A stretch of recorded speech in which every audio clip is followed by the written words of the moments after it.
बहू जी गाड़ी की चाबी दियो और ये 1000 रुपए लेकर मैं जा रहा हूँ। ये पैसे और गाड़ी की चाबी नीचे रखो। अरे बहू तू उस तरह चिल्ला क्यों रही है? मैंने कहा नीचे रखो। क्या हुआ बोल, तू मेरे ऊपर इस तरह चिल्ला क्यों रही है? ये गाड़ी की चाबी ना धीरज की है। आपने उससे एक बार पूछा कि आप उसे गाड़ी की चाबी लेने वाले हो? और ये पैसे, ये घर खर्च के पैसे हैं। बिना पूछे आपने इसमें से 2 नोट उठा लिए।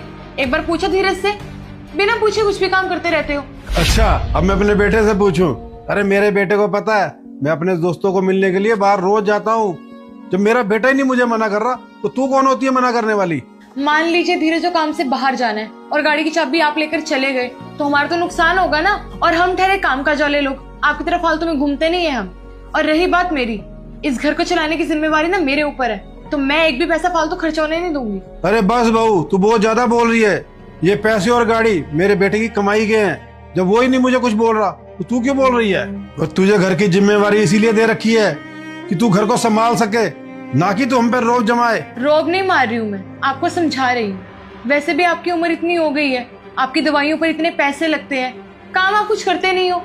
अब अगर अपना खर्चा आप खुद उठा नहीं सकते तो कम से कम हमारा खर्चा बढ़ाओ तो मत। अच्छा मैंने अपने बेटे को पाल पोस कर इसलिए बड़ा करा ताकि मुझे बुढ़ापे में खुद कमाना पड़े। अरे बहू कुछ तो सोच समझ कर बोल। आप जितनी मर्जी बहस कर लो, लेकिन आज के बाद से ना आपको गाड़ी की चाबी मिलेगी और ना ही फालतू पैसे मिलेंगे। घर पे 2 वक्त की रोटी मिलती है ना, तो फिर क्या जरूरत है बाहर जाके फालतू पैसे खर्च करने की? आप भी थोड़ा सोचो घर के बारे में, या खर्चे करने का सोचा हुआ है? अच्छा जी, तू चाहती है मैं तेरी कैद में ही रहूं और मैं घर से बाहर ही ना निकलूं? मैं आपको कैद नहीं कर रही हूँ, बस अपने पति के पैसे बचा रही हूँ। और बहुत होगी आपकी ये याशी, अब बैठिए ना घर पे।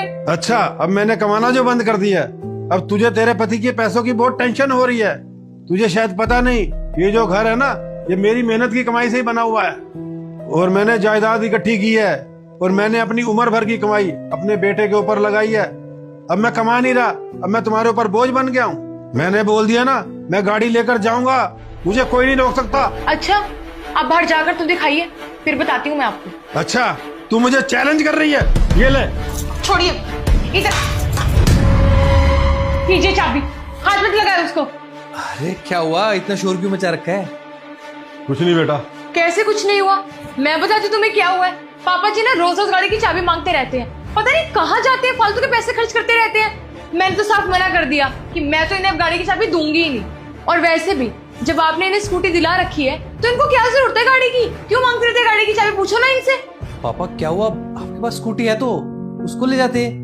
अरे बेटा स्कूटी तो कई दिनों से खराब पड़ी हुई है और मेरे यार दोस्त बोलते हैं अगर तुम्हारे पास गाड़ी है तो तुम गाड़ी लेकर क्यों नहीं आते? लेकिन मुझे नहीं